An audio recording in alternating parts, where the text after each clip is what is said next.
Hey everybody, welcome back to my channel, Juju's Journey. Today is Sunday, December 21st, 2025. I'm getting ready to leave my house in just a little bit. I'm going to go spend the day with my aunt, who is more like my sister. She's 10 years older than I am, I think. A little bit over 10. But we're very, very, very close. And I'm going to go to her house. I'm going to pick up some chicken from Yogi Bear Fried Chicken. That is the only Yogi Bear Fried Chicken in the whole entire country left, is in my little hometown. And it is very, very good. And so we're going to have lunch. And then we're going to play cards all day long until probably about 5 or 6.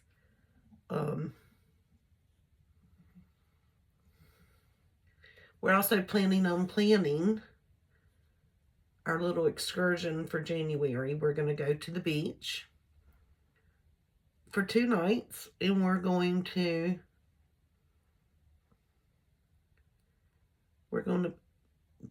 our plan is to not even leave the hotel that we're staying in. Of course, we're going to have a balcony that overlooks the ocean, and where we're going to stay is in North Myrtle Beach, which is a very quiet beach considered. We don't stay in Myrtle Beach anymore. We call it Murder Beach. It's gone very downhill. So if y'all are planning a trip to a South Carolina beach, we do not recommend Myrtle Beach. I would recommend North Myrtle, Surfside, the Inlet, or Garden City.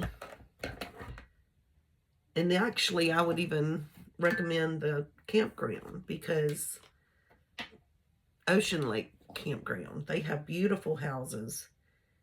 And if you get your groceries before you go in the park, you don't even have to leave the park. They have everything that you need, but that is if you have a family, like little kids. I enjoyed it as an adult, but little children, they have everything you could imagine. They have putt-putt, indoor swimming pool, outdoor swimming pool, water slides, access to the beach, arcade. They have I don't even know what you would call it, but like a center where they have events that take place throughout the summer, that you can get involved with, crafts for the children. Little grocery store. Golf carts. Well, you can rent a golf cart, or some houses actually come with golf carts. But I just wanted to pop on today strictly because I'm trying to keep myself accountable. Yesterday, I did my kitchen. I want to pat myself on the back for that. But that's all I did, basically. I decided I wanted to go take a nap. And I did. And one thing I did discover about myself yesterday was I need to download DoorDash, because I had my daughter DoorDash me some food, so I wouldn't have to leave my house yesterday. I just wasn't feeling it. I wasn't sinking back. I just felt like I needed it. I did wake up this morning feeling kind of heavy. I did come up and do my devotion. But of course I'm still going to have like heavy days. If I didn't, there would be something wrong with me, right? But I was doing my devotion this morning, And I don't know, I do 2 books and then I do 2 devotion things on my telephone.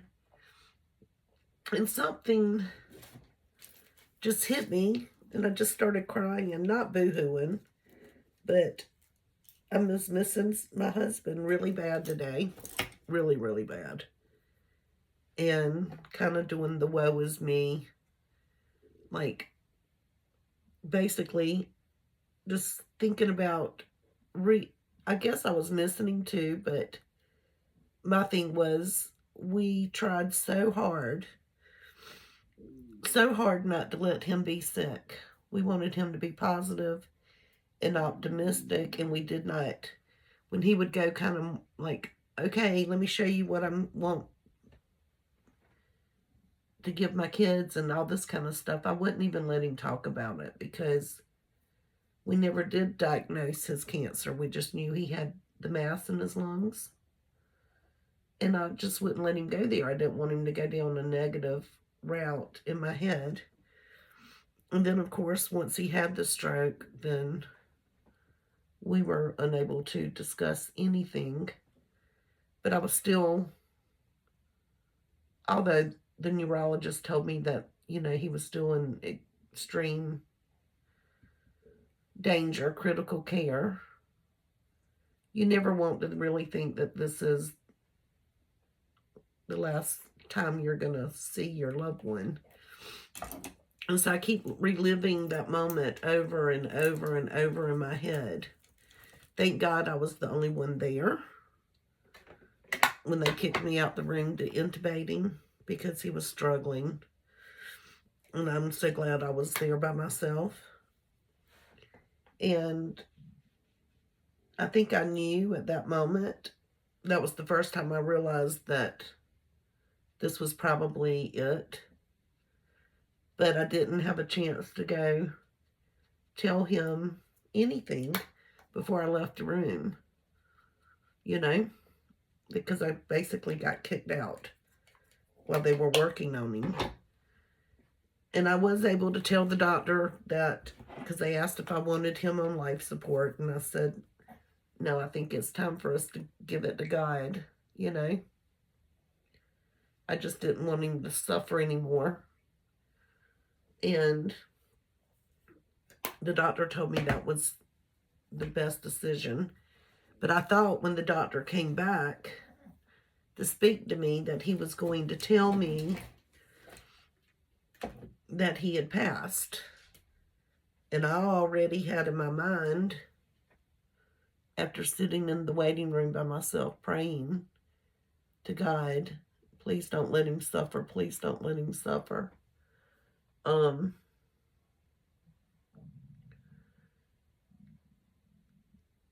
That whenever he came in to tell me that, I'm sorry, but, your husband's passed, I already had in my mind that I didn't want to go back in there. I told them I was going to say, I want to go back in whenever y'all take his body out, I don't want to seem like that. The next time I want to see him is in the funeral home when he's all cleaned up and he looks at peace. I don't want to see him in that state. And so when the doctor came walking down the hall, and it's in the middle of the night, it's just me. Before the doctor could say anything, I just blurted out to him, I'm going to sit here until y'all take his body out before I come get our stuff. And the doctor said, oh no, he's still here. And I was so excited. And he said, but I don't know how much longer. So if you want to, come see him, you need to come with me now. And so I got up and, I was like, oh my God, he's still here. Oh my gosh. I had all this hope in my head. All this hope that he pulled through, and for some reason that he was possibly going to be okay. And I went running down the hallway, and the nurse and the respiratory therapist, there were like 5 people, They were all standing in the hallway telling me to hurry, hurry. You know, I guess telling me to hurry up before he goes to talk to him. Well, I go in and they're all standing in the room, and they put me at the head of his bed. They moved the equipment that was next to his bed so I could hold his hand. But they're just standing there basically at the foot of the bed watching me, and I'm rubbing his head. And now that I think back on it, he was not even hooked up to the monitor. He had anyway, so I'm talking to him, but I feel very awkward, like so awkward, because that's not how I envisioned what was going to happen. I'd already prepared myself mentally. I'd already prayed to God. So as I'm sitting there talking to him, you feel so awkward. You feel like you're on stage. And I'm like, you know, telling him I love him and it's okay to go be with your mom and your dad and your brother. And I told him that don't worry about me. I'll take care of the children and the children will take care of me. Just go and so you don't have to suffer anymore. I think that's what I said. I don't really know because I was in complete shock. And then I just remember looking up and saying, y'all know he's not here, right? Like he's already dead. Because I felt so weird. Like I wasn't talking to him. I knew that his spirit had already left. I could see it. And so I felt like they were trying to give me some sort of closure. But I had already gotten my closure. And so whenever I looked up at him and said, y'all know he's not here. He's already gone. And they kind of shook their head yes, like they knew that. And I kind of felt like in my head, like how dare them do this to me? Like such a private moment that I'd already had and now it was on display. And then the whole time I'm talking to my husband, I'm looking at him saying, he's not here. Like I'm not talking to him. He's not here. So what am I doing? Just talking so they think I'm talking to him? It was a very weird, weird feeling. And I hope nobody's had to go through that. I know it's strange for me to even talk about it out loud. I feel guilty about it. But I don't feel guilty. But anyway, then I went through like this came over me. And it was fight or flight. And I think he died. I don't even know. But it was like, I know I got back to my hometown around 5 o'clock, 5:30 a.m. And so he must have passed away within the 4 o'clock hour. And I just said, tell me what I have to sign. He goes to, and I told him I said, if I have to sign any paperwork, let me know. Right now, I know he's going to go to this funeral home, blah, blah, blah, blah, blah. And as I'm telling them this, I am grabbing every bag that I have. And then they started scurrying, trying to get me. And they were like, is there somebody we can call? And I said, no, I'm fine. I just want to get out of here. I want to get out of here right now. Tell me what I have to do. I have 5 children that I've got to go and be with and tell them that their dad just passed away. Get me out of here, you know? So they're getting all my stuff together and putting it in my bags, and they were like, let us get you a cart. And I said, no, I don't need one. So I put my book bag on, put my overnight bag here, and I had my purse, and I put it over my neck there. Then I had some little handbag. I mean, I was completely surrounded by heavy leather pieces of luggage bags. Not luggage, but big, big bags. And so I think I signed whatever I had to sign, and I just took off. And then when I got down to the bottom level, the first floor, at night, you could only go through the emergency room. But that whole hallway was blocked off with yellow tape. They were waxing the floors or something. And I couldn't get out. And I'm standing in this hospital. It's like you can look all the way up to the third floor. It's just open. It's like an atrium. And I'm standing in the middle of this massive space with this huge atrium where you can see the balcony of the second floor, the third floor, the fourth floor, the fifth floor, all the way up. It's like a huge lobby. It's really beautiful, actually. And I'm in there holding all of my stuff and I can't get out. And then this nurse who was upstairs, I guess I left so quickly, somebody said, go, go, go, go with her. And she came and she said, I don't want you to be alone. I'll go with you. And I said, I just need to get out of here. And then I said the worst thing ever. I said, can you get me the F out of here now? I can't leave. And she said, yes, yes, yes. So then we had to go down this hallway that I guess nurses use. And she got me out. And then she's like, okay, where's your car? And my car was on the other side of the parking lot. And she's like, I'll walk with you. And I said, no, no, no, no, no, no. I'm fine. I said, I can see my car. It's not that far. It'd be silly for you to walk all the way there and then have to walk all the way back. And then I just dropped my bags and I looked at her and I gave her a hug and I said, thank you for everything that y'all did. I'm going to be okay. Thank you. And then I got my bags back on and I walked to the car. And then I thought about it. There's 5 children, so I went from oldest to youngest and made those phone calls. And then I called my aunt and I'm driving home and I said, I'm on my way to your house. And she said, come on. And as I'm driving there, because she's the one who takes care of me, right? And so as I'm driving to her house, I'm like, I'm not coming. And she's like, why? And I said, because I've got to put my big girl panties on and go home and take care of my kids, you know?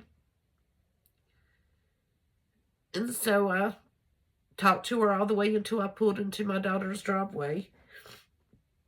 And that's what I did. And we planned a private service. I did not want anybody there except for my children, my Aunt Debbie, my husband's brother and sister. And that was it. I didn't want anybody my husband worked with. They would have shown up, I'm sure. And then his friends growing up. Because I didn't want to put my family through that. All we needed was each other. That's all we needed. My brother-in-law kind of messed that up. He knew what my wishes were, and he let other people know the place and the time. The funeral home was directed not to give out any information, that we wanted it completely private, just with immediate family. And so, and my brother-in-law knew that. But the people that I did not really want to be there, they were there. So they kind of took that moment away from us. But it turned out to be a beautiful service. But I'm not saying this to relive anything. I'm just saying that had I known that that was going to be the last night, he was starting to go through the storm. He was very agitated, trying to pull out his, like they had to tie his arms because he was pulling out everything. He wouldn't leave the oxygen on. He was very agitated, and he couldn't communicate. I don't know how much he actually understood what we were saying, but he was very aggravated. And so they gave him something because when he started getting agitated, all of his numbers were going crazy, like his blood pressure and his oxygen and everything else. And so he started slowly on high flow oxygen all the way to being intubated. But I mean, they kept having to turn it up until it got too much, and he still wasn't doing it. And I was so, like, when he was sitting there breathing that night, I remember FaceTiming my daughter saying he's sleeping good because they had given him um, a mild, they gave him something to calm him down, and they had no choice because he was, he would have, he was, his blood pressure and everything was so high, they had to give him something to level that out. And so when he was sleeping that night, I mean, he was snoring like the loudest snore I've ever heard. And it was like, it's just like whatever. And I said, gosh, he's finally sleeping. That's what my brain thought. I didn't know that he was having a hard time. So I said, because he even got aggravated with me that day, I think he was trying to communicate and nobody could understand him. And so I said, I'm just going to sit back in the corner and let him rest and not bother him at all throughout this night. But I could have, if I had known differently, I would have had my chair right next to his and just put my head, just sat beside him and held his hand all night. Because he was asleep, he would have not, that wouldn't have bothered him at that time. They had already put the sedative in. So me being in the corner and just letting things happen was not necessary. But I didn't know that. So I do have that regret. But I've relived that. The first thing I woke up with is just reliving the what ifs and I wish I woulda and why didn't I? All these moments. And I was just beating myself up again. And so I came upstairs with my coffee and I did my devotion. And it wasn't until the very last little thing that I do in the morning that, and it was the last thing, actually, it was the very last thing that I wrote. I go through, today I think I wrote like 4 pages of Bible verses, Okay, so partially in the middle, it said, this wasn't a Bible verse, this was just a message.